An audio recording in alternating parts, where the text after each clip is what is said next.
Hello dear friends, thank you for watching this short video.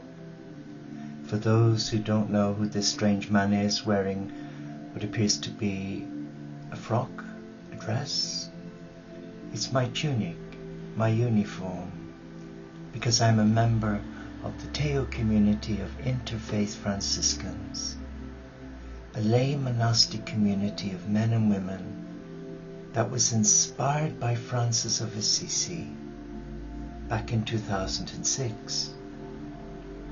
But it really became clear at his tomb in 2008 in Assisi when he said, invite brothers and sisters from different faiths and come and praise the one God, a loving God. And that's what we do each day online. We've got no physical base where we can all come together and live as yet, but the field of dreams, the monastery of St. Francis of Peace and Compassion, does exist in the ethereal realm, but we have to be patient. The purpose of doing this short video is to share with your heart words that may empower you. Take back your power. Reclaim your divinity as a child who is much loved by God.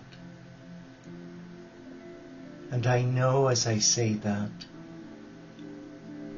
I was a much loved child of God, but never knew I was loved by God, because I grew up in an environment that was more driven by fear than by love. And it wasn't until later life, when one has a major mental health breakdown, that one has a breakthrough. So the good that comes out of our disappointments is God's appointment for our new beginnings. Let me read this to you. It's taken from Thomas Merton. In humility is the greatest freedom. As long as you have to defend the imaginary self that you think is important, you lose your peace of heart.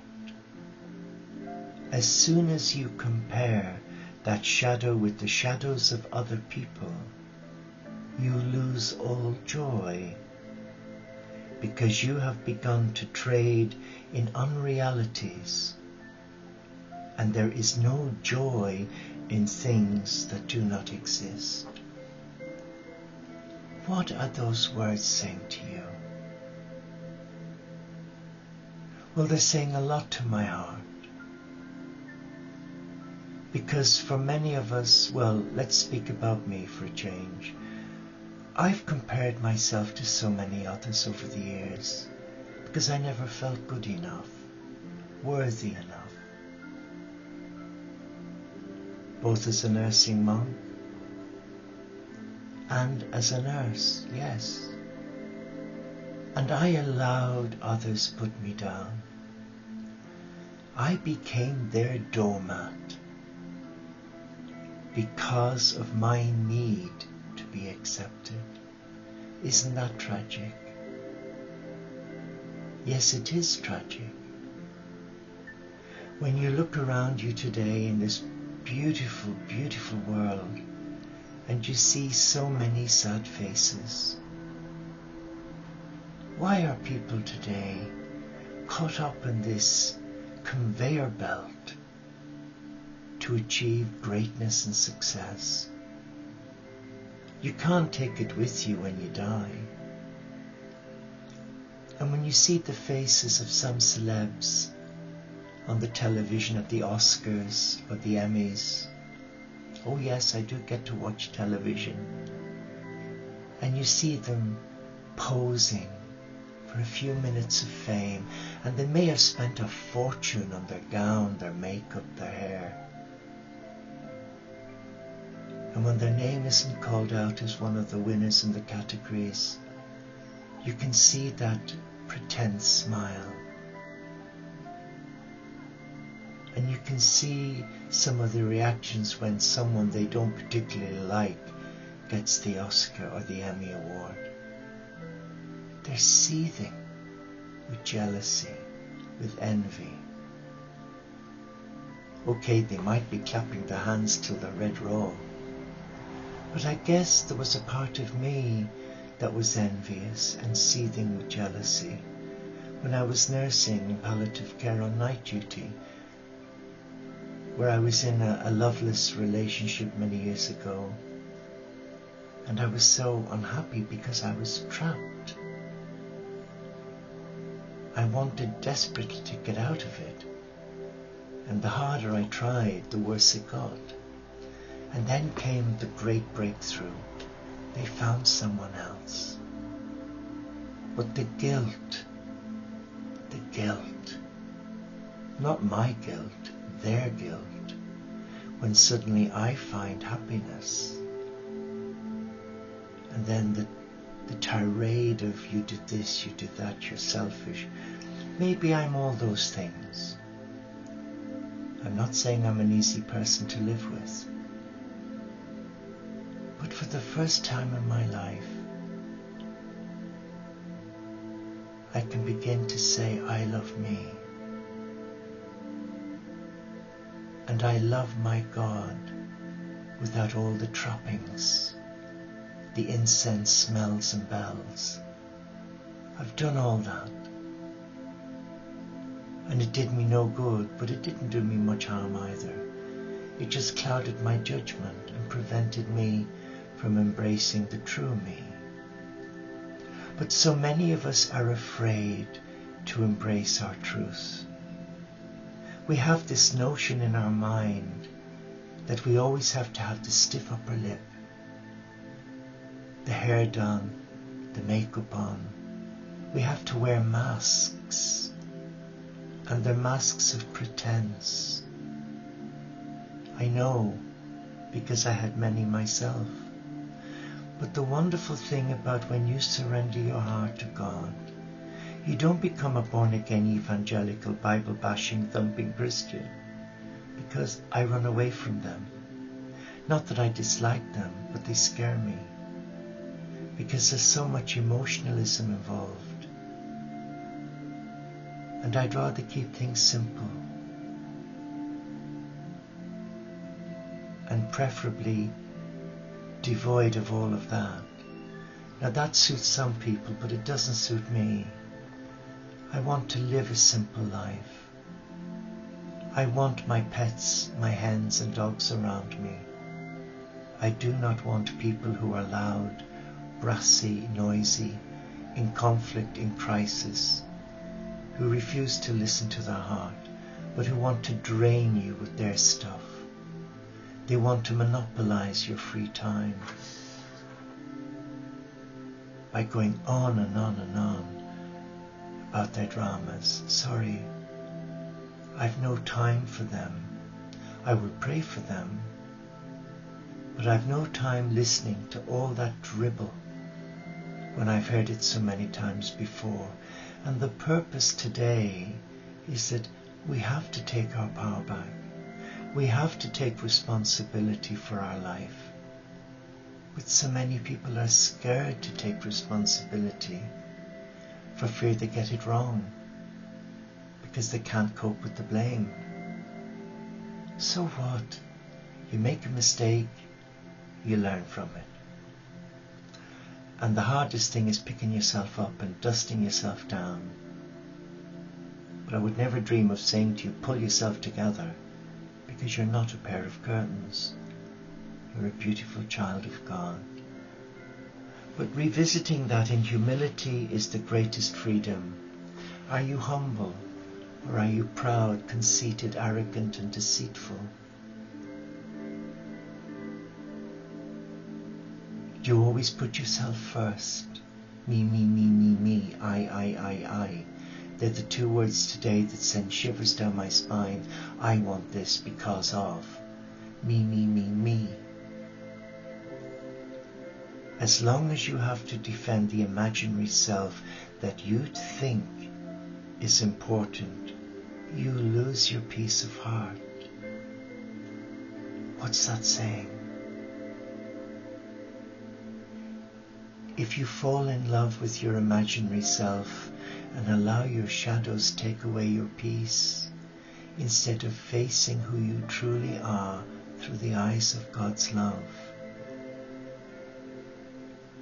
then you're on a merry-go-round. And when it runs out of juice, it's going to jolt, and you're going to land on your mush face. As soon as you compare that shadow with the shadows of other people, you lose all joy. And that's what I've been saying.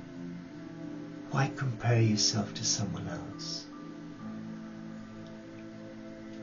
Why compare? That is their journey. If they choose to be a Hollywood actor or actress, fine. But look at the insecurities it brings. One minute they're up, next minute they're down. And they're popping pills to stay up. Not all. That's a judgment, I'm sorry. But sometimes we forget that the life we have is quite a beautiful life, if we could just see it. But we can't because of the wood for the trees. If you really want to know how you are and how you're doing, and you need a progress report from God, sit, be still, be quiet, and ask God to come into your heart and give you the strength, give you the words of comfort that you need to hear from Him, instead of running up debts and going to all these tarot lines, to these psychic mediums. You already have that information within you. It's programmed in your soul's DNA. Did you not know that? Well, it is. So tap into it. It's free. But I guess you're too busy. Well, you need to retreat from the mind and its nonsense and go back to your heart. Because in there you will find truth. You will find your beauty. And you will find someone that loves you dearly. Someone who paid the price for your freedom and who asks very little from you and only wants to give you a blessing. Can you do that? Or are you beginning to trade in unrealities where there is no joy in things that do not exist? Look, the fields are not always greener on the other side. I used to imagine they were. And the Romany gypsy that's in my blood wants to change.